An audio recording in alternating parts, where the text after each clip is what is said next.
Bonsoir à toutes et à tous et bienvenue à ce webinaire consacré à la fiscalité. Je m'appelle Karine Delahaye-Muller, je suis podologue et ingénieure pédagogique au CHEM. Je suis ravie ce soir d'être votre animatrice pour cette deuxième soirée sur la fiscalité. Notre premier volet était sur le régime micro-BNC il y a quelques mois et cette fois-ci, on se rejoint pour parler de l'immobilier des pros qui nous concerne énormément, nous les libéraux. Pour ceux qui ne connaissent pas le CHEM ou pour qui ce serait un premier webinaire avec nous, le CHEM, c'est un acronyme du Collège des hautes études en médecine. En fait, on est une association, organisme de formation, qui propose depuis 1988, fondée par des médecins généralistes pour proposer de la formation justement aux confrères. Donc au début, médecins généralistes, et puis au fur et à mesure, le CHEM s'est déployé. On a aujourd'hui un public de kinés, de podos, infirmiers, sages-femmes, ophtalmologistes, pharmaciens, et j'en passe encore des meilleurs. En fait, l'idée, c'est de répondre à vos besoins au plus près des cabinets. Le CHEM propose des formations en présentiel, en classe virtuelle, en e-learning et aujourd'hui en webinar. J'ai la chance aujourd'hui, vous voyez, je suis très bien accompagnée puisque je n'ai pas une seule experte, mais deux. Je vous présente Myriam Landry et Carole Potrel-Glaise. Les filles, est-ce que je peux vous demander de vous présenter en quelques mots?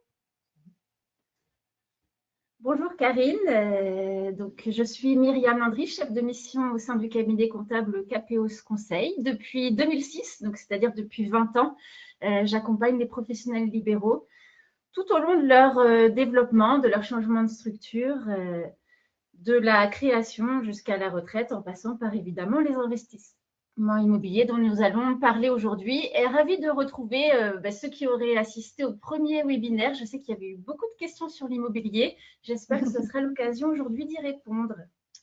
Bonsoir à toutes et tous, je suis Carole Potrel-Glaise, expert comptable et commissaire aux comptes au sein du cabinet KPOS depuis 2026.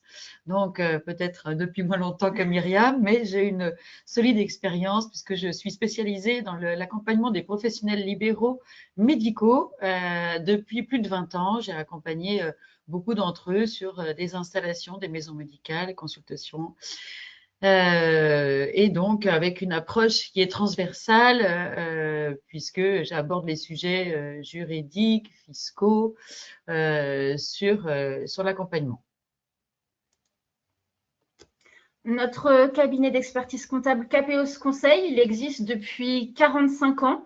Donc nous avons aujourd'hui plus de 9000 clients et 400 collaborateurs talents qui travaillent au service de ces multiples clients dans différents domaines.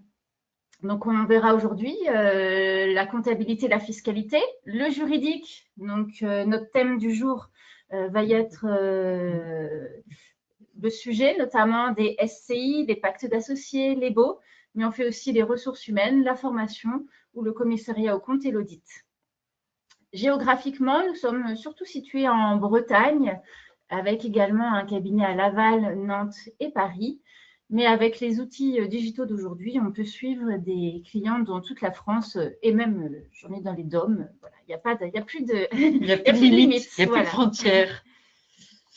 Alors, merci beaucoup.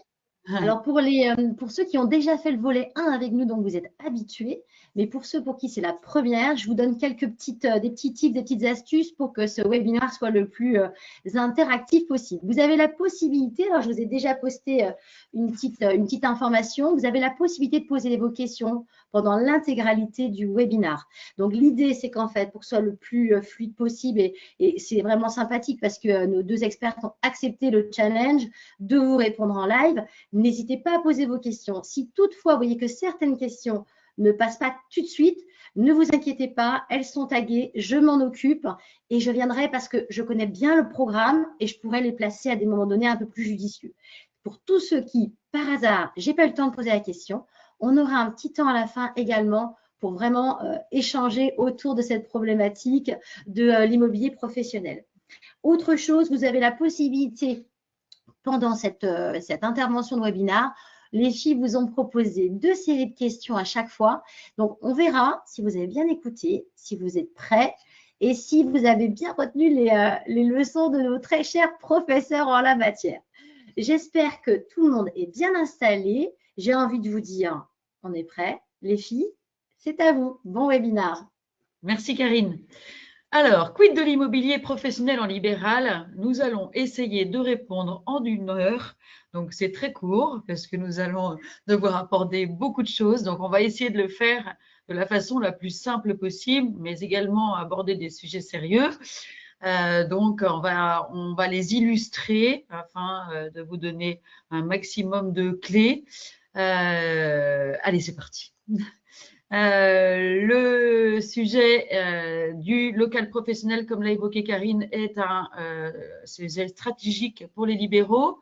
L'envie en fait de sécuriser son lieu d'exercice, de s'engager sur un investissement à long terme et d'arbitrer en fait entre simplicité, fiscalité et l'organisation patrimoniale. C'est pas simple. Il faut anticiper les conséquences financières d'un choix immobilier et qu'on sait souvent ce choix immobilier qui est très onéreux. Alors, l'objectif du webinaire, c'est de présenter les différentes modalités d'acquisition de l'immobilier professionnel, libéral, ce n'est pas toutes les acquisitions immobilières, de comparer les impacts fiscaux et patrimoniaux selon les options que vous aurez retenues, identifier les principaux points de vigilance, et là on va vous donner quelques exemples concrets de notre vécu professionnel, et de donner des clés de lecture concrètes qui sont également dédiées aux professionnels de santé libéraux. Alors le plan de la présentation, la première partie, nous allons voir ensemble les différentes façons d'acquérir son local professionnel, et dans un deuxième temps, les différences fiscales entre l'impôt sur le revenu et l'impôt sur les sociétés, puisqu'en fait, on verra qu'en fonction de ce qu'on va acquérir, on aura des conséquences sur la fiscalité de l'immobilier. Karine vous l'a dit, on va faire 2 quiz de validation après chacune des parties, et puis on espère qu'on aura suffisamment de temps pour échanger avec vous et répondre en tout cas à un maximum de questions. Donc, nous allons commencer par la partie 1, les différentes façons d'acquérir son local professionnel. La première possibilité, c'est d'acheter votre local professionnel à titre personnel, c'est-à-dire en tant que particulier, sans interposition par une structure de type SCI. Dans ce cas-là, le local est loué à l'activité libérale du propriétaire. Il y a rédaction d'un bail entre la personne physique et le praticien, même si ce sont des personnes identiques. Par exemple, Monsieur Dupont, particulier, loue au BNC Docteur Dupont ou à la CELAR du Docteur Dupont son local professionnel. En termes de fiscalité, que va-t-il se passer? Cette même personne va avoir différents revenus de nature différente qui seront imposés dans des catégories fiscales distinctes. Les loyers de la location seront imposés comme des revenus fonciers. Je vais vous expliquer ensuite. Les revenus de l'activité libérale, vous le savez, sont imposés en BNC, bénéfices non commerciaux. Et puis, si par ailleurs vous êtes salarié d'une structure hospitalière, vous avez également des revenus imposés en traitement et salaire. Donc, le loyer du local professionnel, ça sera une charge déductible pour la structure d'exercice, donc le BNC ou la SEL, et à l'inverse, de l'autre côté, pour celui qui perçoit le propriétaire, le loyer est un revenu. Comment détermine-t-on un revenu foncier? Donc, c'est relativement simple, ce sont les recettes encaissées moins les dépenses décaissées. Alors, pour ceux qui ont l'habitude du BNC recettes-dépenses, c'est exactement le même fonctionnement que ce que vous connaissez. Quelles sont les recettes imposables chez le propriétaire? Les loyers et puis les remboursements de charges payés par le libéral. De ces recettes, quelles charges le bailleur peut-il déduire? Donc, les intérêts d'emprunt. Alors là, j'insiste sur le fait que seuls sont déductibles les intérêts et non l'échéance complète du prêt. La partie capitale, c'est une sortie de trésorerie, mais ce n'est pas une charge déductible fiscalement. La taxe foncière, les frais de gestion, les travaux d'entretien, les travaux de réparation. À l'inverse, ne sont pas déductibles en régime des revenus fonciers les travaux d'agrandissement, de surélévation, de création de nouveaux locaux ou les travaux modifiant la structure. De manière générale, les dépenses qui valorisent fortement le bien ne sont pas déductibles. on voit de ce calcul que la plupart du temps, vous réaliserez un bénéfice foncier en revenu foncier. Ça sera important tout à l'heure quand on parlera de ce résultat. Que faut-il également retenir? Avant toute acquisition en nom propre, n'hésitez pas à prendre conseil auprès d'un expert comptable ou d'un conseiller et à consulter votre notaire pour mesurer l'impact de l'acquisition de ce local professionnel, notamment par rapport à votre situation matrimoniale. Alors aujourd'hui, notre temps étant limité, on ne peut pas vous expliquer tous les régimes matrimoniaux, mais voilà, ayez le réflexe d'aller prendre conseil auprès de votre notaire.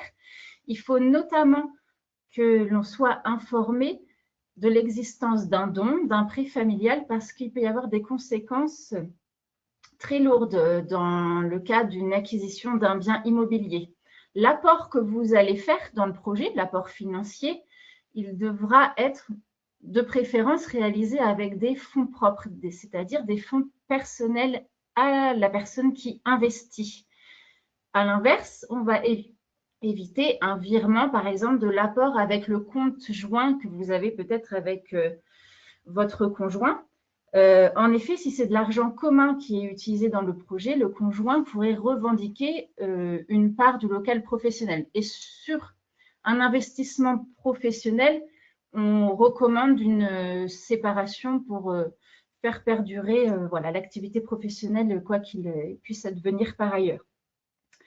Myriam, j'ai deux questions pour toi. Il y a une première, est-ce que c'est Nina qui nous la pose? Elle demande si l'assurance du prêt, est-ce que ça, par exemple, c'est quelque chose qui est déductible? Tout à fait. Oui, c'est une charge déductible, l'assurance du prêt. Et tu parlais également des dépenses qui valorisent fortement, qui n'étaient pas prises en compte. Est-ce que tu peux éclaircir cette phrase? Oui, eh bien, quand on va calculer notre revenu imposable, admettons, le professionnel fait une extension, je ne sais pas, pour avoir une deuxième salle de consultation. Cette extension, on ne pourra pas la déduire du revenu foncier soumis à impôt sur le revenu et à prélèvements sociaux parce que ça valorise trop le bien et finalement, le professionnel, il en bénéficiera, mais le jour de la revente, mais pas comme une charge. Propriétaire. Oui, le propriétaire. D'accord. Ouais. Et c'est vraiment l'administration fiscale, elle indique bien en fait les différents travaux qui ne vont pas être acceptés en déduction. En fait, tout ce qui va être une amélioration, par exemple, accessibilité handicapée, etc. Donc là, on est dans la construction. Mais là, c'est nécessaire à l'activité professionnelle. Vous voyez bien, ça ne donne pas une survalorisation au bien immobilier. En revanche, l'extension, comme l'a évoqué Myriam, ou des nouveaux locaux, des travaux de structure qui revalorisent le bien, lui redonnent de la valeur, ceux-là, ils sont exclus à la déduction. Voilà. En revenu foncier. En revenu foncier, voilà. On est dans cette catégorie. Oui. Très bien, je vous laisse poursuivre. À tout à l'heure, les filles. Merci. Et par rapport à l'apport, j'avais un deuxième exemple qui pourrait concerner certains d'entre vous. Attention à l'utilisation d'une somme d'argent qui proviendrait par exemple d'un parent. On a souvent le cas. Donc, je reprends l'exemple de mon monsieur Dupont. Son papa lui avance la somme de 30 000 € pour réaliser son projet d'investissement dans un local professionnel. Malheureusement, le papa de monsieur Dupont décède rapidement après cette avance sans qu'il n'y ait rien eu de formalisé en termes de dons. Dans monsieur Dupont, s'il a par exemple 2 sœurs, dans ce cas-là, il y a vraiment quid de à qui appartient le local s'il a été financé avec de l'argent qui n'appartenait pas à monsieur Dupont à l'origine. Donc voilà, c'est pour ça que il faut vraiment réfléchir en amont, écrire les choses et les poser. Plus c'est clair au début, plus on évite des problèmes ou difficultés ultérieures. En résumé, pour l'achat en nom propre, donc c'est-à-dire par le professionnel, mais à titre personnel en tant que particulier, les avantages, simplicité juridique et administrative, il n'y a pas besoin de constituer de structure dédiée, c'est vraiment le plus facile. Et qui dit le plus facile dit aussi que c'est le moins coûteux, car il y a moins de démarches à faire. La lisibilité fiscale, recettes encaissées, dépenses payées. Et on le verra plus tard dans le webinaire, la sortie est souvent fiscalement favorable dans ce régime. Mais des limites, ce patrimoine est détenu personnellement. Il est peu adapté à l'exercice à plusieurs. Si vous achetez en nom propre et que dans 5 ans, vous avez envie de vous investir avec quelqu'un, vous devez lui revendre une part, un morceau du local. Ce n'est pas très pratique. On verra qu'il y a d'autres outils quand on a envie de s'associer avec d'autres personnes qui sont plus judicieux. Moins de souplesse, association, transmission et un risque patrimonial personnel. Il y a un peu une confusion. Tout est dans le patrimoine personnel de la personne, que ce soit son local pro, sa résidence secondaire. Et ce qui peut être gênant parfois, notamment s'il y avait une défaillance dans le foyer en termes des garanties données et des risques pris sur le patrimoine en garantie de dette. Les points de vigilance relatifs à ce régime. Donc, le régime matrimonial, donc il y a un impact selon le régime dans lequel les gens sont, si c'est la communauté, la séparation. C'est pourquoi il faut anticiper avant l'acquisition et prendre un conseil, c'est indispensable. Alors, pourquoi envisager une SCI? On a vu que c'était un système simple, l'acquisition à titre personnel en nom propre. Alors, on a un peu sous-entendu, d'après ce que nous a dit Myriam, donc c'est dissocier déjà l'immobilier de l'activité professionnelle. On l'a évoqué tout à l'heure, il y a une confusion lorsqu'on achète en nom propre de tous les biens. Ici, l'activité immobilière à travers une SCI sera bien délimitée. Organiser la détention du local à plusieurs. Eh bien oui, si demain, en fait, on avait acheté dans un premier temps un local, évidemment, on exerçait tout seul, on était tout seul. Demain, on a un projet de s'associer parce qu'on a fait une extension du local. Eh bien, en fait, on pourra céder des parts d'une SCI, ce qui est un formalisme relativement rapide et court, alors que lorsqu'on est nu propriétaire, il faut repasser par la case notaire, etc., avec des coûts qui sont beaucoup plus onéreux. Donc, on facilite ainsi, à travers la SCI, l'entrée et la sortie de praticiens. On va aussi, et on va le voir, sécuriser les relations entre les associés. Et la SCI nous permet d'anticiper une transmission et une cession d'un bien immobilier. Bref, la SCI, c'est un outil d'organisation patrimoniale. Vous voyez bien que là, on n'a absolument pas parlé de fiscalité. Donc, retenez que la SCI, c'est un outil d'organisation patrimoniale avant d'être un outil fiscal. Le fonctionnement général d'une SCI, donc en fait, on va avoir notre monsieur Dupont avec un associé qui vont constituer une SCI. Le coût généralement de constitution d'une SCI, c'est aux environs de 1 500 €. Ce n'est pas que les honoraires, il y a les frais au greffe, les journaux d'annonce légale, etc. Donc, retenez à peu près 1 500 €. Donc, souvent, on va constituer une SCI avec un capital de 1 500 € pour payer tous ses droits. En contrepartie, M. Dupont et son associé recevront des titres d'une SCI qui représentent en fait leurs droits. Avec cette SCI, ils vont acheter un local professionnel. C'est la SCI qui est propriétaire du local, ce ne sont pas les associés. Les associés sont propriétaires des titres et la SCI, elle est propriétaire du local. C'est donc la SCI qui va également louer le local à l'activité libérale. Elle recevra des loyers qui vont lui servir à payer des charges et surtout qui vont lui servir à payer le remboursement de l'emprunt pendant toute sa durée. Le fonctionnement de la SCI, il est défini dans des statuts comme toute société. Les statuts, c'est toutes les règles de fonctionnement des structures. En fait, ce sont des statuts, vous pouvez les retrouver des modèles de façon classique. Mais, non, pas mais et, il doit, et il peut presque, également être rédigé un pacte d'associés lorsqu'on est évidemment plusieurs. C'est un document essentiel sur lequel on s'arrête un petit peu tout à l'heure. Alors, j'ai évoqué la SCI seule. Voilà, parce qu'en fait, effectivement, on a quasi la possibilité de constituer une SCI en étant, alors pas le seul associé, parce que c'est impossible, la loi nous oblige à avoir 2 associés dans une SCI, mais rien ne nous oblige à répartir le capital de façon équilibrée. Donc, on peut très bien constituer une SCI avec 100 parts, en avoir 99 et avoir un associé qui détient une part. C'est le minimum. Donc, évidemment, cet associé n'a absolument aucun droit dans la structure. Il est juste là parce que la loi l'oblige. L'intérêt par rapport à l'achat en nom propre sera analysé au cas par cas, mais en revanche, il peut être pertinent puis lorsqu'on a en fait un projet derrière, un projet à long terme qui est un projet d'association future et également un projet de transmission avec une logique patrimoniale. Et puis, on va avoir la SCI, celle qu'on va rencontrer peut-être de façon un peu plus souvent dans vos activités libérales, c'est plusieurs professionnels qui vont s'associer et constituer une SCI qui va détenir le local. Je vois Karine qui veut poser une question. Carole, on a une question, c'est de la part de Fanny. C'est vrai que tu as bien expliqué qu'en fait, on pouvait prendre une personne de notre entourage Oui. juste pour 1% des parts, puisque tu l'as dit, légalement Oui. parlant, il faut être minimum 2. Et du coup, Fanny se posait la question, est-ce qu'un de ses enfants, il est mineur, hein, elle précise, est-ce qu'on peut prendre un mineur en tant qu'associé?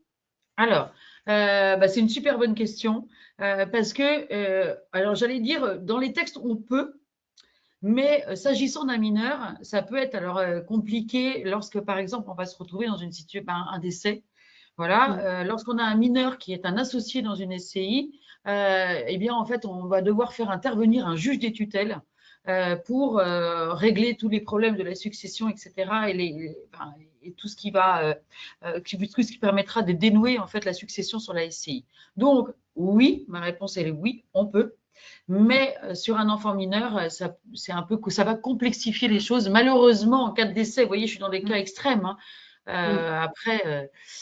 Pour les cas courants aussi, ça peut poser difficulté à certaines banques pour le financement. À cause de ce juge des tutelles. Voilà, en parce fait, c'est qu'il toujours la faut même chose. que nos associés puissent avoir la capacité financière d'assumer de rembourser le prêt en cas de problème locatif. Et c'est vrai qu'un mineur n'apporte pas de garantie.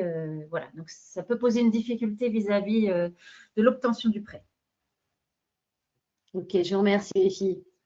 Alors, sur l'exercice donc à plusieurs, comme je le disais, détention collective du local, une répartition claire des droits entre les associés, et ça facilite cette fois l'entrée et la sortie des praticiens. Donc, c'est la solution fréquente qu'on va retrouver dans les cabinets de groupe, les maisons de santé pluridisciplinaires. Je reviens sur la répartition claire des droits entre associés. Dans des maisons médicales qu'on a pu constituer, on peut avoir donc une surface en fait qui est répartie entre les différents associés avec des cabinets qui ont des tailles différentes. Un cabinet dentaire, par exemple, pourrait avoir un cabinet, une taille 3 fois plus grande que celle du kiné, de l'infirmier, etc., avec lequel il s'associe. Et dans ce cas-là, on peut avoir des répartitions des droits entre les associés qui correspondent également aux surfaces occupées.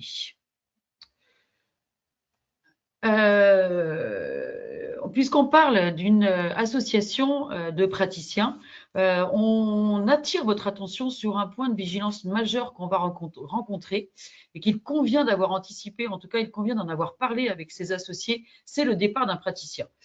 Et le départ d'un praticien, donc on a vu les associés de la SCI, ce sont souvent les praticiens qui exercent dans la maison de santé. Là, on a le cas où la SCI est encore endettée. Et qu'est-ce qui se passe au moment d'un départ d'un praticien? Donc, il est remplacé, c'est parfait. Là, on n'a pas de sujet, on continue. Mais il arrive évidemment, malheureusement, des cas où on ne peut pas remplacer le praticien, en tout cas dans un délai assez court. Dans ce cas, qu'est-ce qui va se passer pour la SCI? Elle va avoir une baisse des loyers encaissés. En revanche, les charges de la SCI, les annuités du prêt, elles, sont inchangées. Et donc, on aura un effort financier accru pour les associés qui sont restants et qui devront même faire des apports personnels complémentaires pour payer en fait les annuités du prêt. Alors, c'est important lorsque les associés vont créer la structure de ne pas oublier que cette SCI, enfin, ce projet en fait d'acquisition via la SCI, c'est un engagement collectif qui est à long terme. Voilà, donc c'est bien aussi d'échanger lorsqu'on va constituer la SCI entre nous, de voir en fait quels sont les projets des uns des autres et d'avoir un peu ça en tête pour que ce projet se fasse sur du long terme. Point aussi particulier sur lequel on voulait insister, les associés dans une SCI sont indéfiniment responsables. Qu'est-ce que ça signifie? Monsieur Dupont s'est associé avec deux autres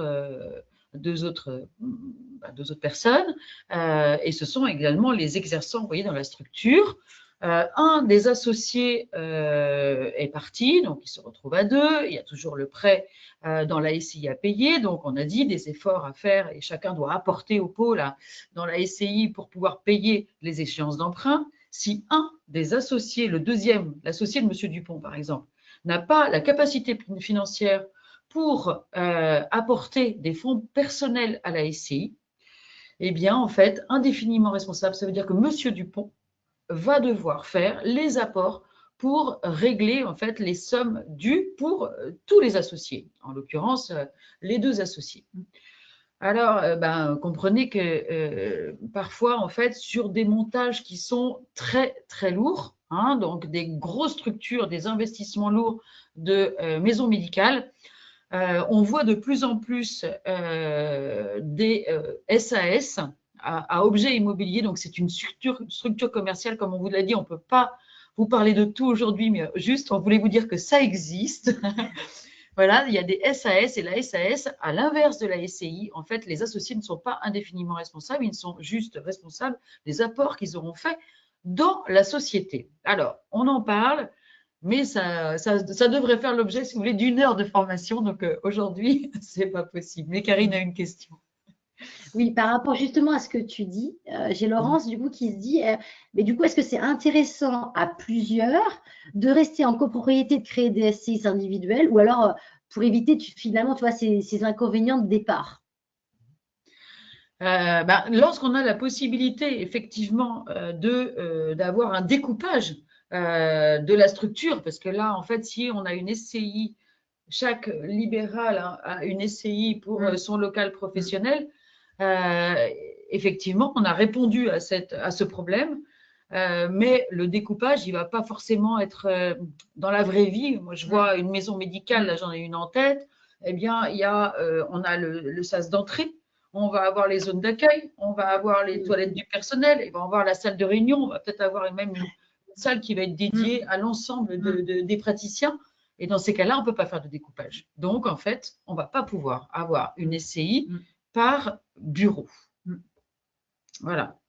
Et voilà. Après, ça se gère, hein, malgré tout, voilà. Ça se gère. Hein. On a beaucoup de clients qui ont des SCI. Voilà, c'est un fonctionnement classique et courant. Dans la majorité des cas, ça se passe très bien, mais c'est vrai que… Ouais. Et c'est pour ça qu'on le dit. On le dit quand on monte le projet à plusieurs, eh bien, il faut échanger, il faut en parler et pour avoir un peu le ressenti des uns des autres et envisager ce problème, en fait. Oui, Karine. J'ai une nouvelle question, cette fois-ci de Maryse, du coup, qui vous dit on peut donc partir de la SCI sans être encore redevable de l'emprunt, même si nos parts ne sont pas reprises par un remplaçant. C'est bien ça que vous disiez tout de suite. Elle a besoin de cette confirmation. Oui, on peut. Alors attention, parce qu'il faut aussi que les associés qui restent en fait dans la structure. Oui, si la personne, il y a deux choses différentes. Souvent, c'est la personne quitte son activité pro, admettons, elle était sage-femme dans ce local. Il y avait un médecin, une sage-femme. La sage-femme quitte. Donc, elle ne veut plus payer son loyer parce qu'elle n'occupe plus le local.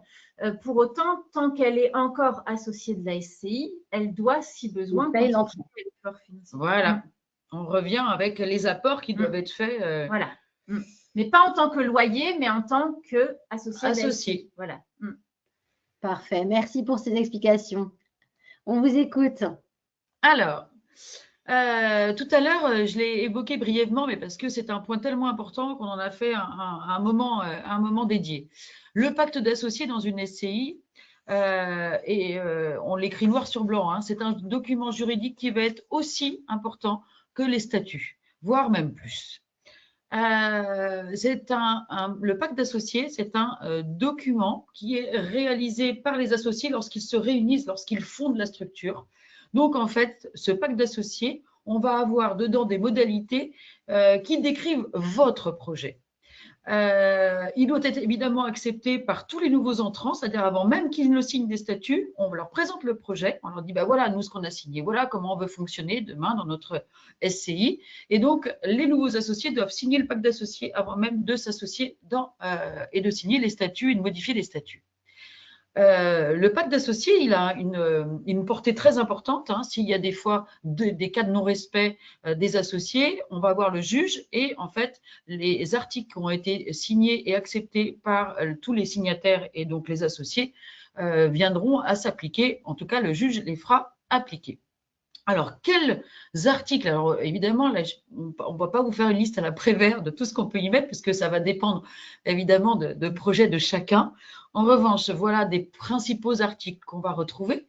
On va retrouver les conditions de sortie d'un associé, justement, hein, ce qu'on a un peu évoqué tout à l'heure, à travers toutes les modalités. Donc, les modalités, c'est quoi? C'est, je veux partir, ok. De toute façon, on ne peut pas retenir un des associés. Et dans ces cas-là, il y aura un délai de prévenance. Alors, les associés sont libres de dire, en fonction de ce qu'ils ont écrit, alors il ne faut pas non plus mettre des délais disproportionnés par rapport à un exercice normal, mais on va dire que ce sera au minimum 6 mois, voire un peu plus. Comment est-ce qu'on présente un repreneur? Quelles vont être les modalités pour la présentation d'un repreneur? Et éventuellement, également, la valorisation du bien. Moi, j'ai des associés qui m'ont demandé de réaliser tous les ans, lorsque je faisais la présentation des comptes et l'Assemblée générale de la SCI, de présenter une valorisation des biens.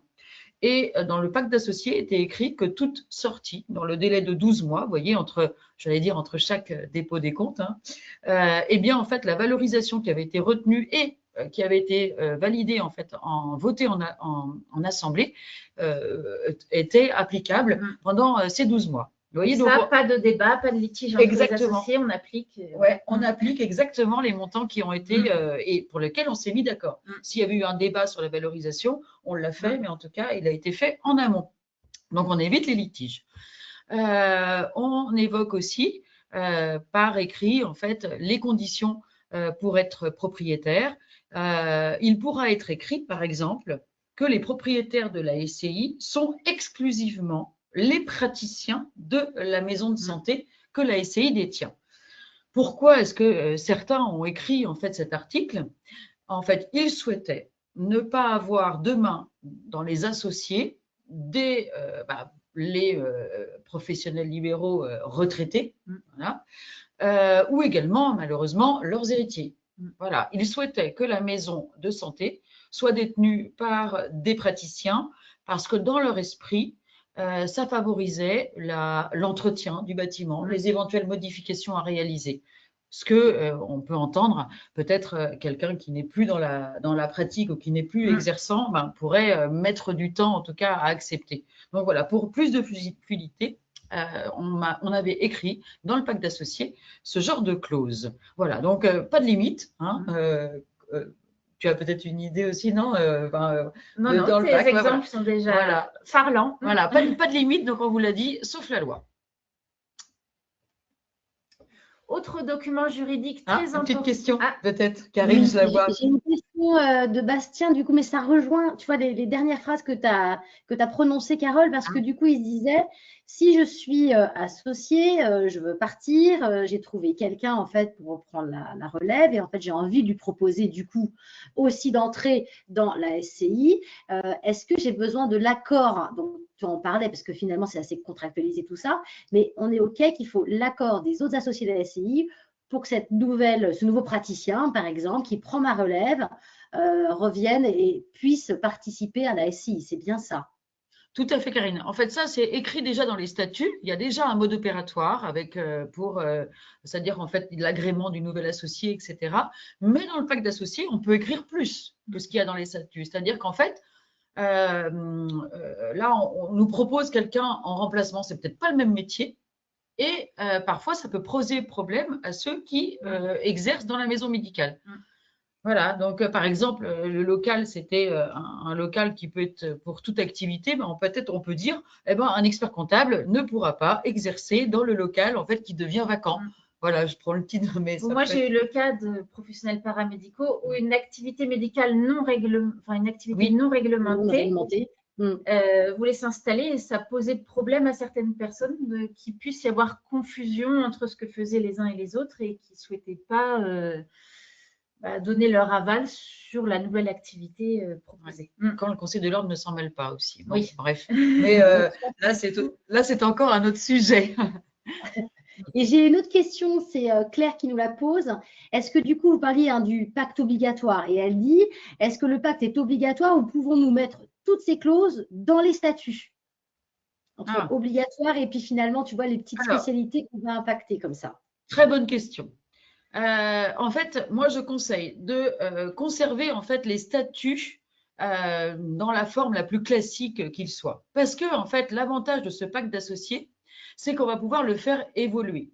D'accord? Sans passer forcément par la case je dépose au greffe, je fais une modification, j'ai l'unanimité des associés, etc. Le pacte d'associés, c'est vous et vous, entre vous.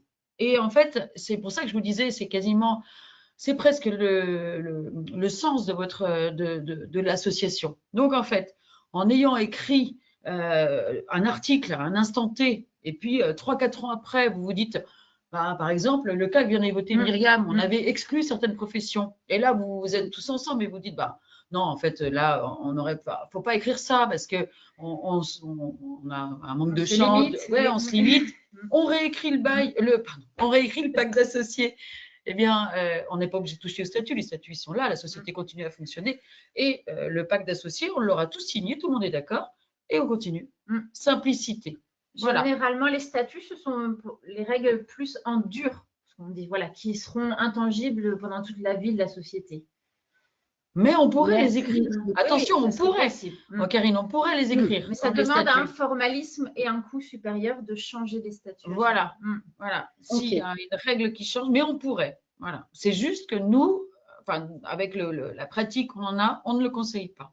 Parce que de toute façon, ils auront, comme je l'ai évoqué tout à l'heure, la même force probante devant un juge.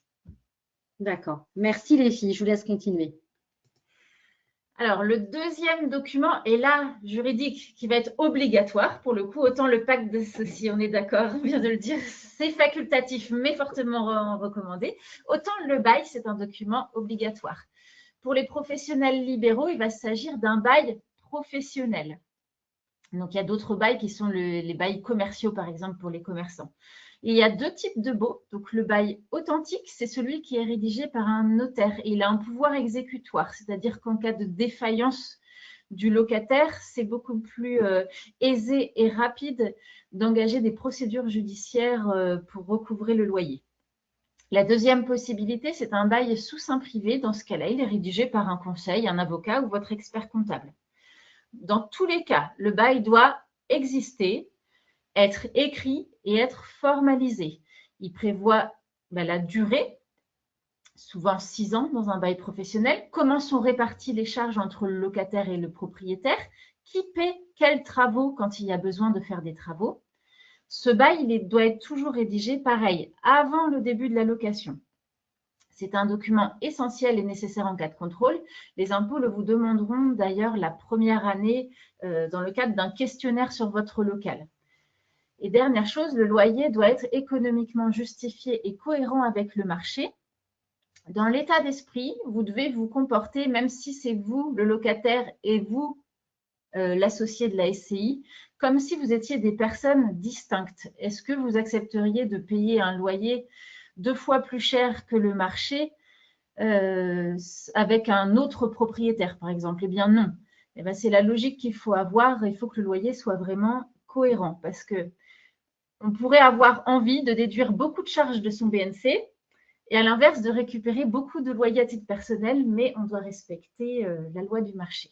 Surtout quand ça entraînerait en fait par l'administration fiscale un redressement. Tout à fait. Des deux côtés d'ailleurs. Hein. Voilà, c'est ça. À la fois, le loyer trop élevé ne serait pas déductible et le surloyer sera un enrichissement personnel du propriétaire. Les emprunts immobiliers. La majorité des achats de locaux professionnels sont réalisés grâce à un emprunt. Pour votre information, en janvier 2026, le taux d'intérêt des prêts immobiliers était environ de 3,20%. Alors, c'est une moyenne. Ça dépendra effectivement de la durée du prêt que vous allez retenir, mais aussi de votre profil d'emprunteur. Pour mémoire, jusqu'en 2022, les taux d'intérêt étaient nettement plus faibles, seulement de 1,50%. Donc, vous voyez dans le petit tableau que pour une même enveloppe de prêt de 300 000 euros, en 2020, la mensualité, elle était de 1 862 euros, soit 35 000 euros d'intérêt sur la durée du prêt, alors qu'en 2026, l'échéance passe à 2 101 euros, soit 78 000 euros de coût d'intérêt du prêt, donc un surcoût là, lié uniquement à cette variation des taux d'intérêt de 42 000 euros en 6 ans. Donc, c'est un point essentiel également de bien prendre le temps de négocier votre taux d'intérêt lors de votre dossier bancaire.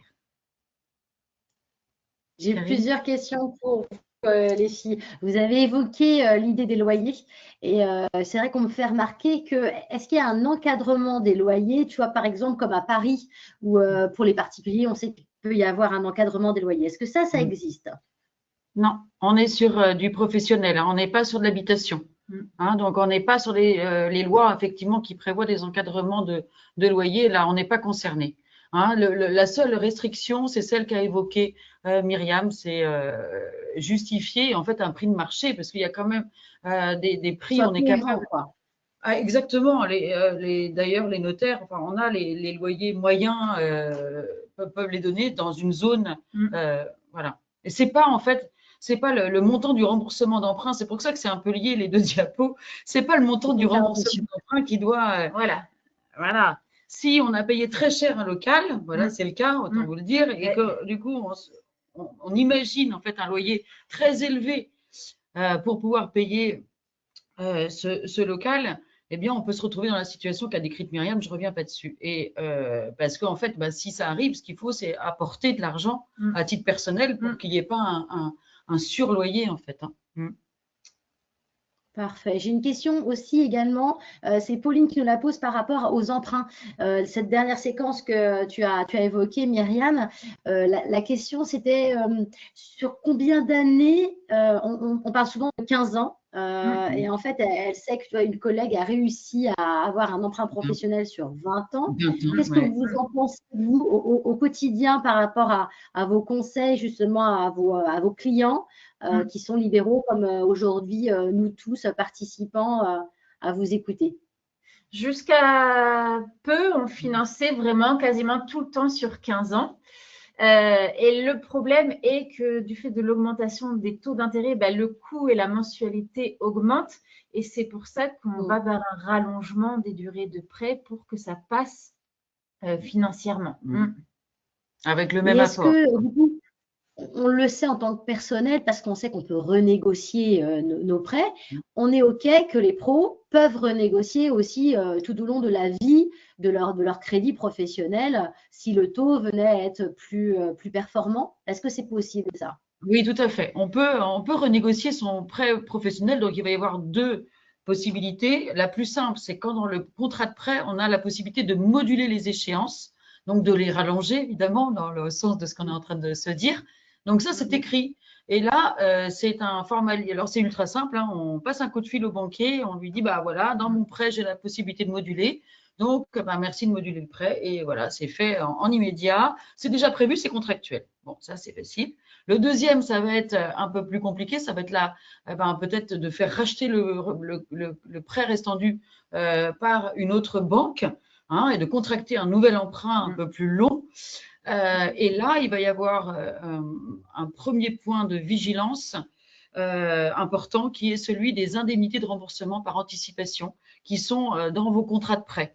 Donc, avant de signer avec une autre banque, faites bien étudier, pareil, par vos conseils, ce que vous avez contracté. Les pénalités. Les pénalités d'indemnité de remboursement par anticipation qui peuvent s'élever jusqu'à 2-3% du capital restant dû. C'est des formules des fois complètement dingues. Même nous, voilà, on s'arrache les cheveux à les estimer. Voilà, donc c'est ce point de vigilance lors de la renégociation ou du rachat. J'ai une troisième question. C'est vrai qu'on est habitué à entendre parler, quand on parle d'investissement immobilier, de qu'il faut minimiser notre apport. Qu'est-ce qu'il en est de cet investissement dans les locaux professionnels? Est-ce qu'il faut avoir un apport financier important quand c'est possible, bien entendu, ou alors on est dans l'idée de plutôt une enveloppe assez totale sur le financement par l'emprunt? Alors, j'allais dire que la réponse, c'est pas moi qui l'ai, c'est la banque. Puisque en fait, souvent, les établissements bancaires, ils vont vous dire, eh bien, moi, je vais prendre une garantie sur quoi? En fait, quand je vais vous financer, je vais prendre une garantie sur l'immeuble. D'accord? Donc, tout ce qui est les frais de notaire qu'on a évoqués, si on avait par exemple un agent immobilier qui vient se rajouter, eh bien, tous ces frais-là vont la plupart du temps constituer en fait l'apport de l'investisseur, puisque en fait la banque va quasiment systématiquement refuser de prêter plus que la valeur de l'immeuble. Et voilà, parce qu'en fait elle n'a pas de garantie en face, tout simplement.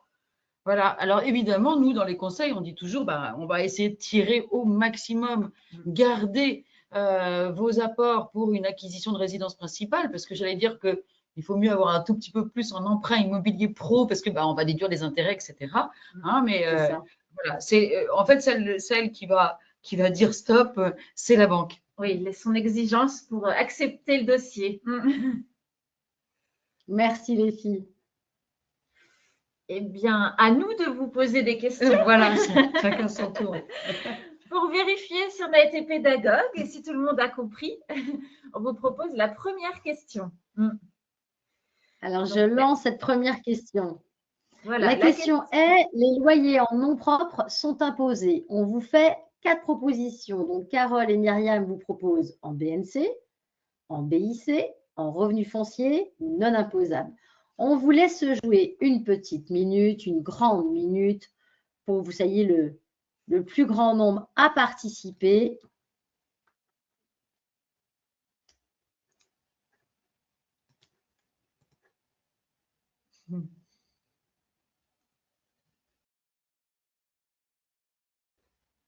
J'en profite, j'ai une question, les filles.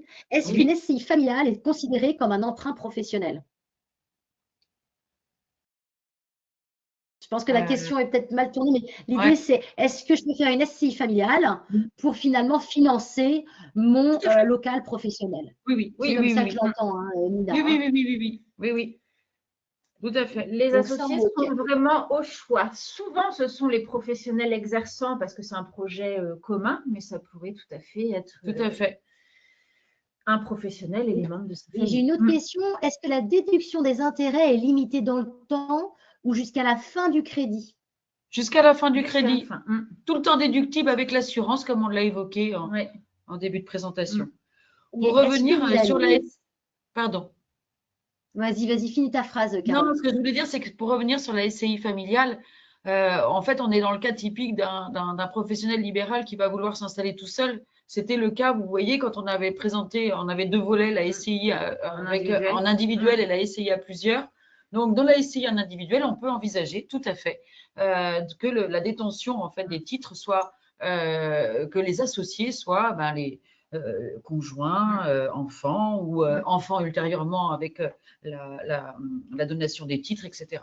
Tout à fait. Ou même parents, frères et sœurs, ou quelqu'un qui serait OK pour investir dans ce projet. Il n'y a pas de... Et juste, pendant que là, ça me permet, ils sont 80% quasiment à avoir, on va pouvoir arrêter ce premier sondage, mais une autre question, la cession des parts de SCI et les plus-values, est-ce que en cas de plus-value, je suppose qu'on parle plutôt fiscalité, donc je pense que vous allez plutôt évoquer ça après, les filles, Oui, tout à fait. Oui, on va en parler. On y revient, Evelyne, hein. Ça ne veut pas dire qu'on n'a pas écouté la question. Non, loin non, de là. Et pour répondre à Nina, donc vous disiez 20 ans, aujourd'hui, c'est quelque chose de possible parce qu'on me redemande. On est d'accord. Oui. Longtemps, ça a été 15 ans, c'était quelque chose qui était assez générique. Mais aujourd'hui, les taux faisant, voilà, la longévité du crédit pour essayer de diminuer un petit peu ces mensualités. Donc, Nina, on est bien OK. C'est ça possible dépend sur 20 aussi ans. l'âge de la personne. Voilà. Oui, plus on investit jeune, plus on a des chances de pouvoir. Donc, j'ai pu clôturer cette première question. Oui. Donc, on a 77% de votants pour en revenu foncier et 21% en BNC. On n'a que 2% en BIC. Allez-y les filles pour cette réponse. Moi, ce qui me rassure pleinement dans cette réponse, c'est que tout le monde a bien compris que c'était imposable déjà. On allait payer de l'impôt. Oui. Et donc, c'est bien en revenu foncier. Bravo, les 77%, c'était la bonne réponse. Comme on a dit, ce n'est pas parce que c'est le professionnel exerçant qui est également le propriétaire que tout est dans la même catégorie. À l'impôt sur le revenu, on séparera bien entre chaque nature de revenu. Une deuxième question. Je lance la question. La question était sur les risques majeurs en cas de départ d'un praticien non remplacé. On en a pas mal parlé, on va voir si vous avez bien suivi. Est-ce que c'est la perte des amortissements? Est-ce que c'est la formalité onéreuse? Est-ce que c'est le fait de déséquilibrer de créer un déséquilibre financier de la SCI ou une impossibilité de louer? Allez-y. Ça va très, très vite. J'ai une question en parallèle, j'en profite. J'ai Muriel qui nous demande, est-ce qu'il y a un avantage à rester locataire pour son local professionnel plutôt que d'être propriétaire? C'est comme à titre privé, en fait. Quand vous payez un loyer à un tiers, vous payez un loyer à fonds perdu. Vous le déduisez certes dans votre BNC, mais vous n'en ressortez rien. Alors que quand vous êtes aussi de l'autre côté le propriétaire, eh bien, ça vous permet de vous constituer un capital. Le jour où soit vous arrêtez votre activité, vous déménagez, vous vendez, vous pourrez percevoir une enveloppe que vous pourrez réutiliser pour faire vos autres projets ou pour augmenter votre niveau de vie à la retraite, si c'est dans le cas d'un départ à la retraite. Alors, dans la plupart des cas, le loyer en fait qu'on va payer en tant que locataire sur un même local, il va être le même si le prix est juste, le prix dans le marché, il va être le même si on est propriétaire. Il peut y avoir des cas où on peut avoir, je l'ai rencontré aussi, un intérêt peut-être à rester locataire. C'est parfois on a des villes qui mettent à disposition des locaux avec des loyers, avec des prix qui sont là complètement défiant toute concurrence, donc avec un coût moindre, parce qu'il y a des prises en charge par les mairies pour attirer les professionnels médicaux. Et dans ces cas-là, évidemment, restez locataire, et puis faites un investissement ailleurs. Oui, ça rejoint la question de Marjorie qui nous disait, oui, mais si on a un très petit loyer, tu vois, Marjorie, je crois que Carole t'a bien répondu, c'est-à-dire que c'est vrai qu'il faut regarder la balance intérêt ou pas. Et c'est vrai que par contre, c'est vrai que si tu as la chance de pouvoir justement quand même investir, que ce soit un loyer ou un crédit, Carole nous disait, autant investir ailleurs.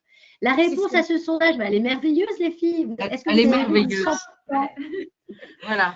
Mais c'est important que tout le monde ait bien retenu ça, puisque ça permettra à tous ceux qui demain feront le choix de la SCI d'en parler et de pas tomber des nues lorsqu'il y aura des difficultés. Voilà, donc c'est super bien que tout le monde ait bien entendu en fait le message qu'on voulait faire passer sur le sujet. Que les professeurs sont très bonnes. J'ai une question de Béatrice qui rejoint un petit peu ton idée, enfin votre idée à tous les deux, c'est que quand on parle SCI, on parle aussi un petit peu de patrimoine. Et l'idée, c'est que quand on part à la retraite, comment faire avec la SCI? Là, elle donne certainement cette situation. Lorsqu'on est seul médecin, est-ce qu'on peut revendre le bien ensuite? Oui, tout à fait. Tout à fait. On le verra dans notre exemple. On va voir les conséquences financières, mais sur le mode opératoire, effectivement, on avait acheté un bien immobilier, comme on est libre de le revendre, D'ailleurs, c'est pour ça que Myriam, tout à l'heure, quand elle disait, on a intérêt en fait d'acheter peut-être notre local professionnel à soit à loyer équivalent, puisque au moins on capitalise pour la retraite. Ça fait le petit pactole qu'on n'a plus maintenant parce que beaucoup de de fonds libéraux ne se vendent plus. Donc, au moins, avec Voilà. cette vente immobilière, La patientèle se vend moins, mais Ouais. le local, lui, a plus de possibilités de se vendre. Donc, soit la personne, elle garde le local, elle trouve un nouveau locataire et c'est le loyer qui lui fait un complément de revenu, Oui. ou soit, effectivement, elle peut tout à fait vendre le local. Super, je vous laisse continuer les filles. Il y a encore pas mal de petites questions, mais il y en a certaines, je sais, parce on va reparler un petit peu de tout ce qui est holding. On va évoquer holding et SaaS pour Julie et Pierre qui viennent de me poser des questions. On l'évoquera à la fin. Je vous laisse continuer. À tout de suite. Alors, commençons maintenant la partie 2 et là, on va parler d'impôt sur le revenu et de l'impôt sur les sociétés. Alors, le mode de détention du local, ce qu'on vient de voir en première partie, va déterminer la fiscalité. Donc, cohabitent sur la location, cohabitent deux régimes que sont l'impôt sur le revenu et l'impôt sur les sociétés. Donc, comme je le disais, il y a un lien entre la détention et la fiscalité. Les acquisitions à titre personnel, donc c'est la première partie de ce qu'on vous a présenté, donc les acquisitions en nom propre. Les impôts qui vont s'appliquer, c'est l'impôt sur le revenu. Les revenus fonciers seront imposés dans la catégorie de l'impôt sur le revenu. En revanche, lorsqu'on va acheter via une SCI, on va avoir cette fois la possibilité d'opter à l'impôt sur les sociétés. Alors, c'est une option parce qu'en fait, le régime qui s'applique dans les sociétés civiles immobilières, c'est l'impôt sur le revenu. Si vous ne faites aucune démarche, la SCI sera imposée au revenu comme les acquisitions à titre perso. En revanche, donc, avec cette possibilité d'opter. Quand on opte, ça c'est en fiscalité française, quand on opte, ce choix, il est irréversible. C'est-à-dire qu'on ne peut pas se dire à un moment, bon, bah là, ça m'intéresserait d'être à l'impôt sur les sociétés, j'ai vu mes conseils, donc là, pendant la durée de vie, c'est bien, et puis plus tard, je change de régime. Donc ça, ce n'est pas possible. D'accord? Donc, c'est bien un raisonnement qu'il faut avoir depuis le départ, c'est-à-dire qu'en fait, quand on choisit un régime, eh bien, il va s'appliquer de la détention jusqu'à la sortie. Alors, qu'en est-il justement de la fiscalité lors de l'acquisition? On l'a rapidement évoqué. L'acquisition immobilière, c'est un acte notarié en France. L'acquéreur va payer ce qu'on appelle des frais de notaire, mais qui correspondent en réalité majoritairement à des droits d'enregistrement et des taxes qui sont reversés à l'État, et pour une part minoritaire, des émoluments et des honoraires du notaire. Alors là, quel que soit le mode de détention, qu'on achète via une SCI ou qu'on achète en nom propre, la nature de ces frais sera identique, le coût sera identique. J'allais dire juste pour la SCI, on aura un coût supplémentaire que j'ai évoqué tout à l'heure, la constitution de la structure. On passe maintenant à la fiscalité en cours de détention, donc pendant toute la durée de la location. Alors, accrochez-vous, là, on va commencer un petit peu la technique comptable et fiscale. Non, promis, c'est soft. Le premier cas, donc c'est la fiscalité impôt sur les revenus, donc sigle IR. Donc, c'est le cas pour l'achat en nom propre et la SCI à l'impôt sur le revenu. Comme je l'ai dit tout à l'heure, ce sont les revenus fonciers qui s'appliquent. Comment vont être imposés vos revenus fonciers? Eh bien, ils vont être soumis à l'impôt sur le revenu au barème progressif, plus aux prélèvements sociaux au taux de 17,20%. Pour l'impôt sur le revenu, vous voyez dans le petit cadre que j'ai mis en dessous, c'est le barème pour une part de foyer fiscal. Donc, si je prends un exemple d'un kiné, par exemple, qui aurait 40 000 € déjà de BNC, il se trouve dans la tranche à taux à 30%. Ça veut dire que tout revenu supplémentaire, donc par exemple son revenu foncier, serait soumis à 30% d'impôt sur le revenu, plus 17% de prélèvements sociaux, soit une taxation à 47%. Autre exemple, un médecin qui aurait un BNC à 100 000 €, lui serait dans la tranche à 41%, plus 17% de prélèvements sociaux, égale une taxation à 58%. Mais on peut avoir des cas différents. Par exemple, Madame Dupont, médecin, 4 enfants, un conjoint sans activité professionnelle, on pourrait se trouver dans la tranche à 11%. C'est pour ça qu'on parlait tout à l'heure aussi du choix au cas par cas en fonction de la situation de chacun. Le deuxième choix fiscal, donc on a dit soit l'impôt sur le revenu, soit l'impôt sur les sociétés. Donc l'impôt sur les sociétés, ça concerne les SCI qui ont opté à l'impôt sur les sociétés. Dans ce cas-là, on détermine le résultat de la SCI. En fait, à l'impôt sur les sociétés, la SCI, elle va faire son propre bilan et payer elle-même son propre impôt. Elle paie son impôt sur son résultat. Pour déterminer son résultat, on prend les loyers, qui sont le chiffre d'affaires, si vous voulez, desquels on va déduire les charges, les intérêts d'emprunt, la taxe foncière. Jusqu'à cette étape, c'est exactement la même chose que pour le calcul du résultat foncier. Mais une différence majeure, c'est qu'en SCI, à l'impôt sur les sociétés, on va avoir le droit de déduire un amortissement comptable de l'immeuble. Donc, l'amortissement comptable, petit rappel si besoin, c'est une technique comptable qui concerne les biens de forte valeur et qui sont utilisés sur plusieurs années. Vous avez le cas, par exemple, dans vos activités libérales, quand vous achetez du matériel, tout n'est pas déductible l'année d'achat, mais c'est étalé, par exemple, sur 5 ans. Dans le cas de notre immeuble, ça va être la même chose. L'amortissement, il va représenter l'usure au fur et à mesure des années de votre immeuble. Donc, cette charge, on va l'étaler pendant toute la durée de vie, entre guillemets. Donc, dans notre exemple d'un achat à 300 000 €, on va pouvoir amortir 250 000. Pourquoi 250 000? Parce qu'il y a une petite partie, la valeur du terrain, pour laquelle les impôts n'estiment qu'elle ne perd pas de valeur au fur et à mesure des années, contrairement à l'immeuble lui-même qui va s'abîmer. Et du coup, on n'a pas le droit d'amortir ce terrain. Et dans notre exemple chiffré, l'amortissement pendant 25 ans de 250 000 € représente une charge pour la SCI.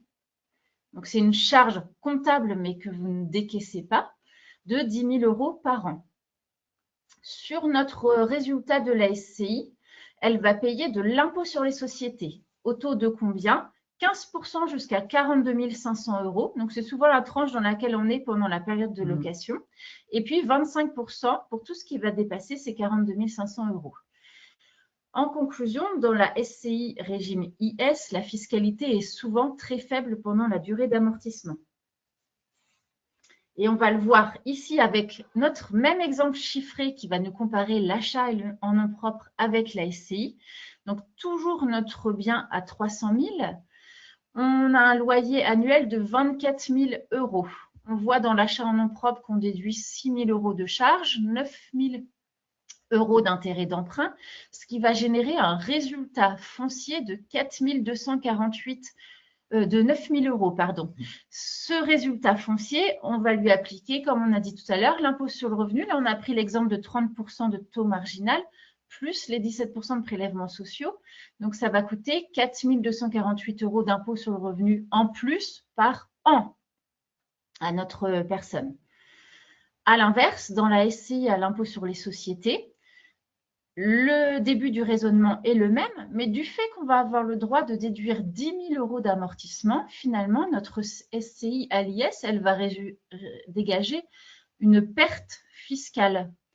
Donc, ce qui est le cas de la majorité des SCI, le résultat est souvent très faible, ce qui fait qu'il y a peu ou pas de fiscalité pendant toute la durée de la location dans une SCI à l'IS. J'avais quelques questions, les filles. La première, c'était, finalement, vous avez parlé, hein, vous avez bien évoqué le phénomène qu'il faut faire des choix.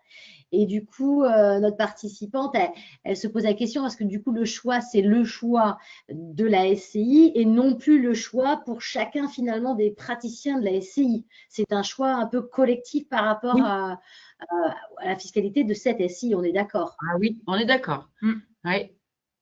Il faut que tout le monde soit OK. Tout à fait. La seule possibilité de choix individuel, ça sera vraiment la toute fin de la formation, ça serait de faire chacun sa holding avec sa potentielle fiscalité. On en parle après. Voilà. Mais c'est la seule possibilité. Ça, c'est pour rester connecté. On vous parlera d'un méga truc à la fin. Mais sans dire que tout le monde est au même régime. Ouais, la SCI. C'est bien le choix de la SCI. Enfin, en tout cas, là, par rapport à cette question. Est-ce que l'impôt doit être inclus dans le loyer demandé? Eh bien non, parce qu'on a dit que le loyer était conforme au marché. Donc là, ça va être à la personne. On n'a pas le droit. Est-ce qu'on peut reconduire une perte, par exemple, sur les années d'après, ou est-ce que la perte, c'est uniquement à l'année N+1 comme on est habitué à faire nos déclarations? Alors, à l'impôt sur les sociétés, la SCI qui génère là dans l'exemple la perte de 1 000 €, ce déficit sera reportable sur les bénéfices ultérieurs.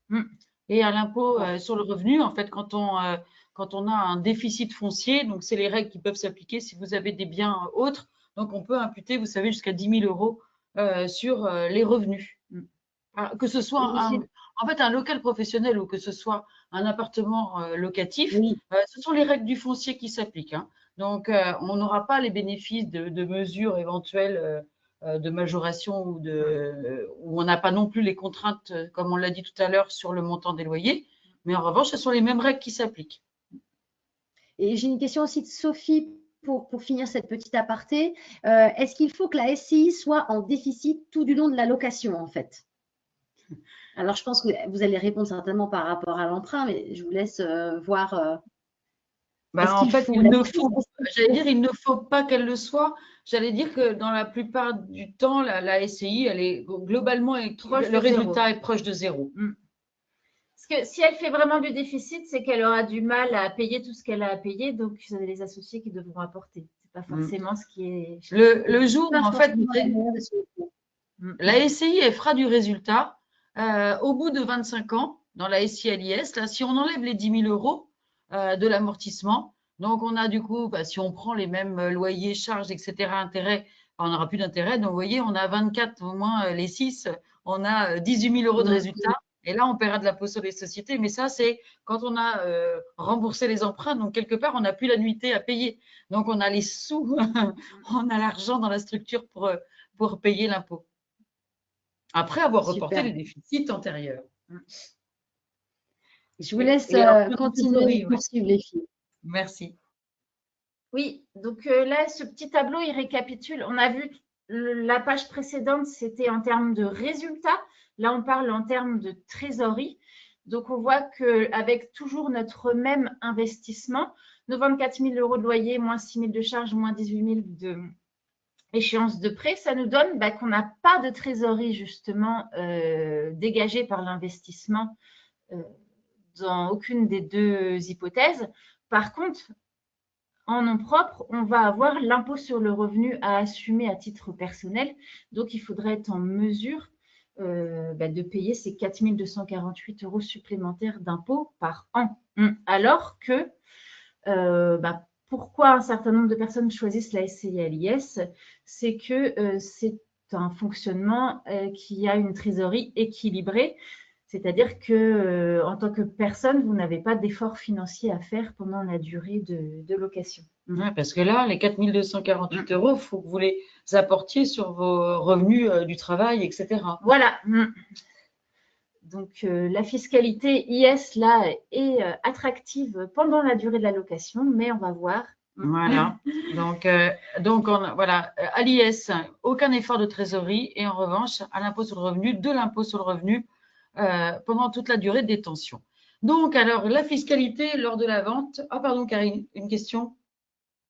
En fait, il y a 5 personnes qui me demandent du coup l'intérêt de l'IR par rapport à l'IS. Eh bien, on continue. Oui, il faut aller jusqu'au bout. Vous y êtes là, les filles. Ils iront voir le match de rugby après. Fiscalité lors de la vente. Voilà, justement, on va un peu répondre à ces questions. Alors, qu'en est-il? Vous voyez, on reprend exactement le même cheminement. On va comparer impôt sur le revenu et impôt sur les sociétés. Donc, quelle est la fiscalité lors de la vente? Donc, on va calculer l'impôt sur le revenu de notre propriétaire, nu propriétaire, et de la SCI à l'IR, puisque là, c'est la même chose. Alors, on a à vous rappeler acquis ce bien 300 000 € et 25 ans plus tard, on le revend 380 000 €. La plus-value calculée, alors bon, il y a d'autres calculs, mais on voulait vous faire un exemple simple. La plus-value de 80 000 € va être imposée au régime de la plus-value des particuliers. Les revenus étant imposés, vous voyez, à l'impôt sur le revenu, le régime qui va s'appliquer, c'est aussi le régime de la plus-value des particuliers, c'est-à-dire celle qui va s'appliquer lorsqu'on a des résidences secondaires, par exemple. Quel est le montant de l'impôt sur le revenu? On détient le bien depuis 25 ans, eh bien, en fait, on a un abattement total, on ne paye pas d'impôt sur le revenu après 25 ans. Si, par exemple, on était avant ce délai, on paierait 19% d'impôt sur le revenu.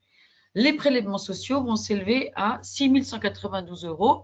Après 22 ans, il y a aussi des abattements progressifs. Et après 30 ans, retenez que quand on a un bien immobilier, après à l'impôt sur le revenu, après 30 ans, on est totalement exonéré d'impôts. Le solde de trésorerie, parce que c'est ça qui nous intéresse, on va essayer de comparer deux situations. Le solde de trésorerie pour notre ancien propriétaire qui a vendu 380 000 €, payer les prélèvements sociaux, 6 192 €. Dans sa poche, il aura 373 000 €. Deuxième cas, on est dans la SCI à l'IS. Et on va évidemment prendre les mêmes hypothèses. Le prix d'acquisition 300 000 €. Ça fait 25 ans qu'on détient le bien. On amortissait, vous vous rappelez, 10 000 € par an.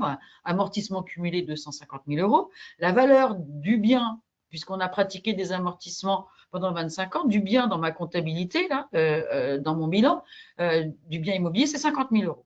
C'est-à-dire la valeur du terrain qu'on ne pouvait pas amortir. Le prix de cession, il est 380 000 €. Eh bien, la SCI à l'IS va payer de l'impôt sur la plus-value professionnelle qui est de 330 000 €, soit le prix de vente 380, moi la valeur nette dans mon bilan 50 000 €.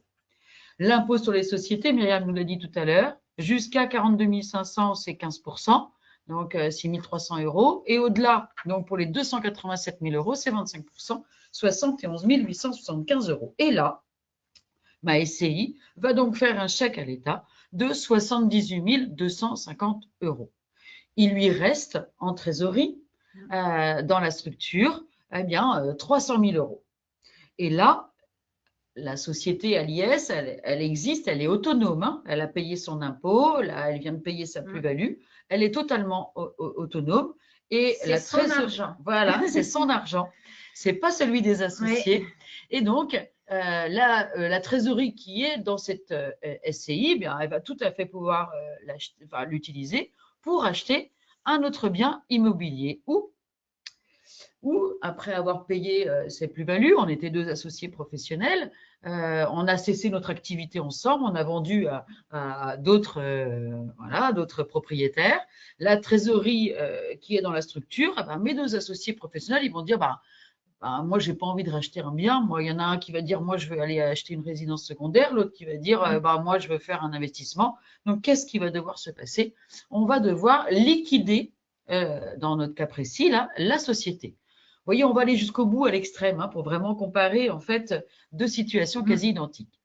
Eh bien, en fait, la SCI, ce qu'elle va faire, puisqu'elle a cette trésorerie de 300 000 €, pour pouvoir satisfaire les demandes des associés, elle va, ce qu'on appelle, verser des dividendes. Et quand on verse des dividendes, ça veut dire qu'en fait, ça sort de la société, ça arrive au niveau du particulier. Eh bien, lui, quand l'argent sort d'une société à l'IS et arrive dans la poche du particulier, on va passer par la case impôt sur le revenu des distributions. Et je ne sais pas si vous écoutez de temps en temps ce qui se passe à la radio, mais sachez que l'imposition des dividendes, c'est quand même en ligne de mire de notre Parlement et c'est fortement imposé. Donc, on y va. On va faire le calcul. Notre SCI, on va la liquider et on distribue l'intégralité des sommes. Donc, vous vous rappelez, on a 300 000 € environ à régler, à distribuer, à partager. Donc, l'impôt sur le revenu que va payer le contribuable. Alors là, aujourd'hui encore, le taux est resté fixe à 12,8%. Mais vous voyez, les prélèvements sociaux, tout à l'heure, on a évoqué sur les revenus fonciers 17,2%. Là, sur les dividendes, ils viennent de prendre 1,4 points. Donc, à partir du 1er janvier 2026, ils vont être imposés à 18,6%, ce qui fait 31,4%. C'est ce qu'on appelle la flat tax. Donc, des revenus distribués, vous voyez le calcul, vous me faites confiance. On a une fiscalité totale de 94 000 €, net perçue par les associés, on n'a pas à distinguer, il y en a peut-être qu'un, il y en a peut-être plusieurs, voilà, sera de 207 000 €. Donc, un petit différentiel quand même avec notre hypothèse précédente. Eh bien, de presque pour répondre à la question de… Voilà, 260 000 €. Donc, ce n'est pas un petit différentiel. C'est pas négligeable. Voilà, ce n'est pas négligeable. Alors, vous voyez, volontairement aussi, on prend des situations à l'extrême, mais c'est pour, en fait, le rôle, il est pédagogique, c'est de faire comprendre en synthèse Et c'est Myriam qui va. Voilà. Si on récapitule un petit peu les différentes options que vous pouvez prendre pour l'achat en nom propre, ben, c'est ce qu'il y a le plus simple. Vraiment, si vous voulez quelque chose de simple, c'est vers ça qu'il faut aller. C'est par contre peu adapté à un achat à plusieurs. La fiscalité annuelle pendant la durée de location, elle est modérée, voire élevée. On a vu tout à l'heure 47% ou 58% selon le niveau de vos autres revenus. La fiscalité à la sortie, c'est ce que vient de dire Carole, elle est très favorable dans l'achat en nom propre comme dans la SCI à l'impôt sur le revenu. Et l'anticipation nécessaire est faible. La SCI à l'impôt sur le revenu, ça ressemble à l'achat en nom propre. C'est un petit peu moins simple dans la mesure où il faut constituer une société. Par contre, c'est plus adapté quand on veut faire un projet à plusieurs. La fiscalité annuelle, si on a l'impôt sur le revenu, mais pareil, il faut être capable de l'assumer pendant toute la durée, de payer de l'impôt sur le revenu alors qu'on n'a pas encaissé d'argent. La fiscalité à la sortie, idem, elle est favorable. L'anticipation nécessaire moyenne. Et dans notre dernier cas, qui est vraiment l'opposé, la SCI à l'impôt sur les sociétés, donc la structure la moins simple, mais si vous avez des conseils, ça ne posera pas de difficulté. C'est très adapté pour un achat à plusieurs. La fiscalité annuelle est faible, voire inexistante. La situation du coup de la trésorerie est favorable.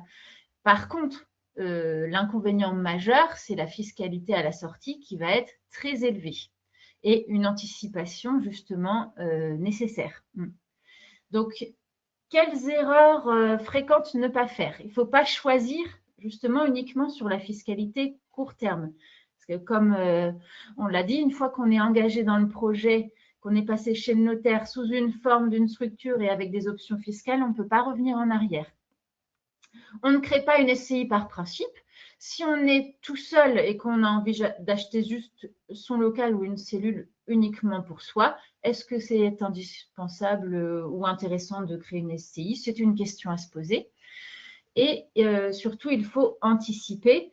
Donc, comme l'a dit Carole, selon la structure choisie, comment ça se passe en cas de départ, revente, liquidation, tout au long de la vie de la structure. Statistiquement, nous, en tant que cabinet comptable, quand moi j'ai commencé à travailler il y a 20 ans, on avait beaucoup de SCI en revenus fonciers. Oui. Et aujourd'hui, toute nouvelle structure, on fait quasiment que de l'impôt sur les sociétés. Enfin, très majoritairement. Beaucoup. Parce que cette pression fiscale, en fait, elle est très mal acceptée. Parce que c'est un moment dans la vie où on souhaite profiter et comme je l'ai dit tout à l'heure, c'est-à-dire utiliser une partie de l'impôt sur le revenu, des revenus professionnels pour payer de l'impôt sur le revenu sur des revenus fonciers alors qu'on n'a absolument aucune trésorerie, c'est quelque chose qui est difficilement acceptable. Alors que payer l'impôt, parce qu'évidemment, quand on discute et qu'on fait les projets, on envisage évidemment cette sortie et le constat qu'on fait d'ailleurs ensemble, c'est de dire peut-être que je paierai de l'impôt à la sortie, mais j'aurai l'argent pour le payer. Voilà. Parce que j'aurai encaissé mon prix de cession. Tout à fait. Et si on reprend l'exemple que j'avais pris tout à l'heure avec les 4 248 € d'impôt sur le revenu par an à assumer à titre personnel, si on multiplie quand même par 25 ans, ça veut dire que la personne a payé plus de 100 000 € d'impôt sur le revenu. Donc, est-ce que vous avez envie chaque année de consacrer ces 4 248 € à ce projet immobilier ou à l'inverse, est-ce que vous préféreriez les investir dans autre chose? Est-ce que vous avez des enfants dont vous voudriez payer des études? Voilà, la situation de chacun fait qu'on accepte ou pas d'assumer cette fiscalité. Est-ce que vous avez envie de faire des voyages et de plus profiter de votre quotidien et de vous dire qu'effectivement, vous paierez plus à la sortie, mais à un moment où vous aurez de l'argent. Parce que c'est vrai que la sortie, ça peut être aussi un départ à la retraite, alors que pendant toute la durée de vie, vous baissez votre niveau de vie si vous payez de l'impôt sur le revenu pendant 25 ans. Donc, l'analyse, comme on l'a dit, il se fait du début à la fin. Le temps de la détention, lors de la cession, à la liquidation, Donc, pendant la détention, la fiscalité IS, vous l'avez compris, elle est faible, donc favorable grâce aux amortissements. À l'inverse, le jour où on sort, c'est très coûteux en fiscalité. Mais on ne peut pas gagner sur tous les tableaux et il n'y a pas une solution. Il n'y aura pas de miracle. Non, voilà, c'est ça. Et comme on vous l'a dit, on ne peut pas changer d'option. Hein. On ne peut pas dire j'étais à l'IS et je vais la vendre, je serai à l'IR. Ça ne marche pas. Voilà. Hein, évidemment que le cadre fiscal et réglementaire est bien précis là-dessus. Donc, c'est un décalage de quand on paie l'impôt, mais l'impôt est dû dans tous les cas. Voilà. Un petit quiz pour finir. Pour lancer justement les petits quiz, on va faire le premier. La question était pourquoi la SI à l'impôt sur les sociétés est attractive pendant la détention? Vous avez plusieurs propositions. Le taux d'imposition est toujours plus faible, les loyers sont non imposables, l'amortissement est non décaissé mais déduit annuellement. Il n'y a pas de prélèvements sociaux. À vous de jouer. Les filles, j'ai une petite liste de questions. Préparez-vous, ça chauffe dans le chat. Alors, on y va. Il y a Cyrielle qui posait déjà une première question. L'intérêt d'une SI à l'IS se trouve donc dans l'hypothétique revente dans un futur moyen long terme. Et que conseillez-vous lorsqu'on démarre son activité et que justement, on n'a pas cette visibilité finalement sur le sujet? C'est pour ça qu'aujourd'hui, beaucoup choisissent l'impôt sur les sociétés parce que l'impôt sur le revenu, vous êtes sûr de payer. Est-ce qu'au final, vous ferez une plus-value? Est-ce que vous vendrez cher votre local? On ne sait pas. Non. Alors que l'impôt sur les sociétés, tant que le projet vit, vous ne payez pas et c'est à la sortie, vous payez proportionnellement au montant de la vente et à la plus-value que vous faites. Avec les fonds nécessaires pour payer. Voilà. Alors Marjorie demandait justement est-ce qu'on peut passer de l'IS à la possibilité en nom propre, mais vous avez été assez clair. Il me semble que vous avez été assez clair sur on ne peut pas changer. Ça serait formidable, Marjorie. Sinon, tout le monde ferait ça. Nous, on vote Marjorie. Et l'IR à la sortie. Ouais. Et d'ailleurs, ce qu'on a dit là pour les SCI, les choix fiscaux qui peuvent être faits demain sur, vous savez, parce qu'on a la possibilité maintenant même en BNC, en CEL, etc., d'être imposé à l'impôt sur les sociétés, les conséquences sont les mêmes hein, et on ne peut pas faire du yo-yo. Hein. Et également, finalement, c'était un peu en synthèse, mais ça revenait un petit peu à votre synthèse. Il y a des questions par rapport à ça, justement. C'est finalement, est-ce qu'il vaut mieux que la SCI persiste avec des départs toujours remplacés que de vendre le bien?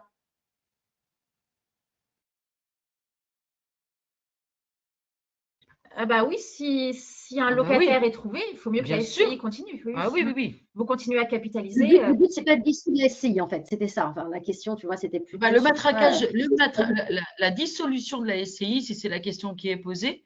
Alors, en fait, je l'ai évoqué en disant on a vendu le bien. Il restait les 300 000 euros, si vous vous rappelez du cas, 301 000 euros. On l'utilise, on achète un autre bien immobilier, vous voyez. Alors que le matraquage fiscal, c'est la dissolution, c'est la distribution. C'est à partir du moment où l'argent sort de la structure, là, on passe par la case impôt. Et vous pourrez réinvestir beaucoup moins parce qu'il y a la déperdition de la fiscalité.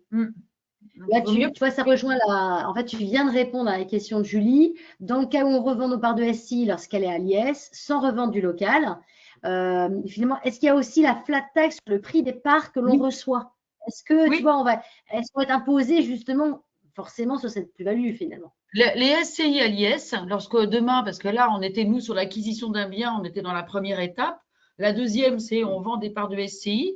L'imposition, c'est de la flat tax. En fait, on est dans les cessions de ce qu'on appelle une autre catégorie qu'on n'a pas évoquée, c'est la cession des revenus des capitaux mobiliers. Et donc, va s'imposer la flat tax aujourd'hui, donc les 12,8 et les prélèvements sociaux. Voilà. Mais si la personne a une holding… Voilà, on va en parler.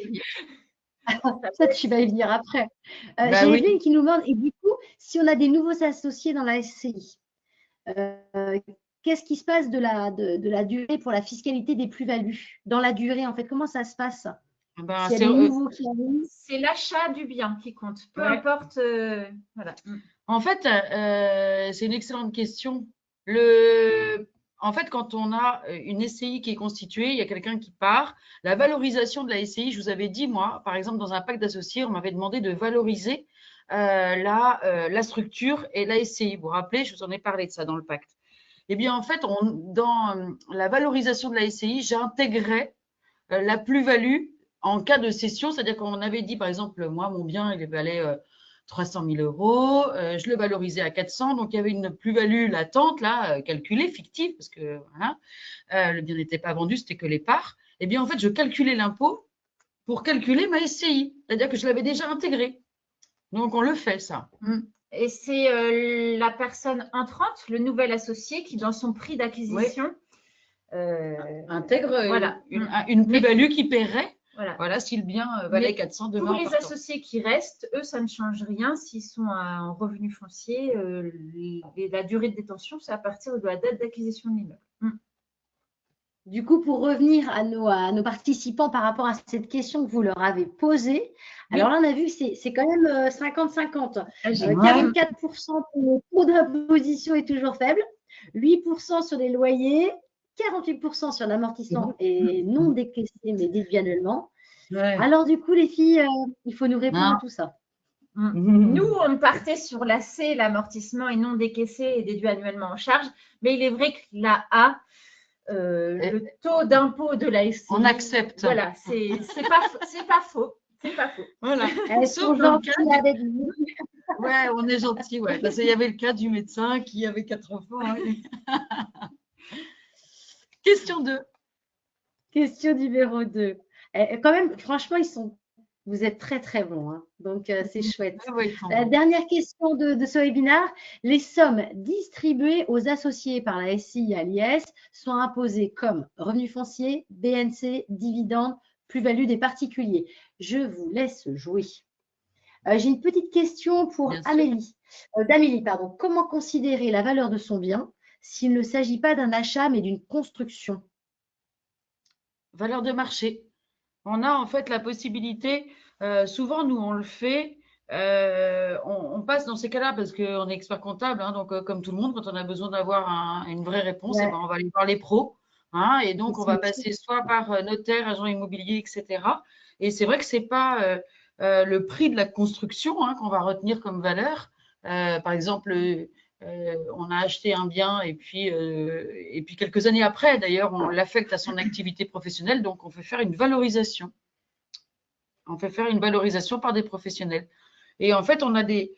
Je me souviens plus, en fait, je suis en train de… En parlant, j'essaie de retrouver, parce qu'il y a un site sur lequel on peut retrouver les… Oh, ça va me revenir, mince. On peut retrouver les valorisations. Il y a cadastre.gouv qui vous permet de vérifier sur votre adresse. Oui, exactement. Et ça vous permet vraiment de voir, assez rapidement, tu vois un petit peu le prix du marché. Dans ta rue, qu'est-ce qui s'est vendu, acheté, et puis à peu près à quelle année, le nombre de mètres carrés. Ça peut vous aider pour avoir une fourchette. Après, exactement. Carole, tu le disais, faire passer ça se trouve, ça fera plaisir à un de vos patients de venir faire une estimation de votre logement. Tu le disais, c'est quelque chose que vous faites régulièrement, en fait, pour justement partir sur un prix qui soit réel, qui ne soit pas fictif. Je vais terminer le sondage. Alors. Je vous partage les résultats. Bravo. Alors, nous sommes à 83% sur les dividendes, un bon 8% quand même sur les revenus fonciers, quelques pourcentages qui se perdent en BNC et plus-value des particuliers. À vous, les filles, pour nous répondre. Effectivement, la bonne réponse, ce sont les dividendes. Quand on est en SCI, à l'impôt sur les sociétés. Effectivement.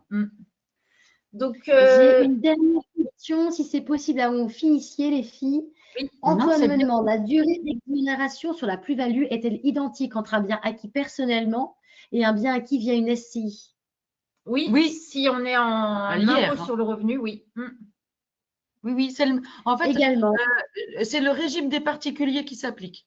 Donc, en fait, le régime de particulier, c'est celui comme une résidence secondaire, comme un appartement locatif, etc. C'est les mêmes règles qui s'appliquent. Hein. Ce n'est pas les règles du professionnel. À l'IR. Et j'ai une autre question. À partir de combien d'années d'acquisition des parts de la SCI, cela devient intéressant? Par exemple, j'imagine qu'au bout de 2 ans, ce n'est pas du tout intéressant. Pas du tout par rapport à, vous l'avez expliqué, l'amortissement, les emprunts, etc. Les frais d'acquisition. Les frais d'acquisition. Donc, en fait, au bout de 2 ans, en fait, les parts de la SCI, elles valent ce qu'on a mis dans le capital. Vous vous rappelez qu'on disait on a un capital de 1200, on a des parts, ça revient au même. Hein. On n'a rien capitalisé du tout. Et vous aviez Une estimation à peu près à partir de combien de temps, si on part du principe, par exemple, assez générique de nos fameux 15 ans, qui étaient pendant très longtemps, voilà, ce qui était Oui, oui, institué. mais ça reste valable. Plus on reste, plus on est gagnant, en fait. Ouais. Mais les 10-15 ans, c'est ça, voilà. exactement, Karine. C'est ce Julie, il que faut que tu vous tiennes. aviez tout. Ouais, ouais. Et j'ai une Ouais, ouais. dernière question avant la suite. Pour une SI allière, les travaux d'amélioration peuvent-ils être déduits donc pour faire baisser l'IR personnel? Est-ce qu'on peut jouer, tu vois, sur cette balance? Ouais, on a un peu déjà répondu à ce point-là. Hein, donc, sur certains travaux d'amélioration, pas tous, parce qu'il y en a qui ne sont pas acceptés non plus par. C'est pas de l'habitation, c'est du professionnel. Donc, il y a des listes bien restreintes et c'est pareil, on demande à ces conseils. Et si on a un déficit foncier, eh bien, jusqu'à 10 000 euros, on pourra l'imputer sur ses autres revenus. Voilà, c'est plafonné. Après, au-delà de la limite de 10 000, en fait, c'est des déficits fonciers et ils continuent à se reporter sur les années suivantes. Hein, c'est pas perdu. 5 ans. Top. Je vous 5 laisse ans. poursuivre, les filles. 6 ans, je sais plus. Ouais, j'aille. Normalement. Ouais.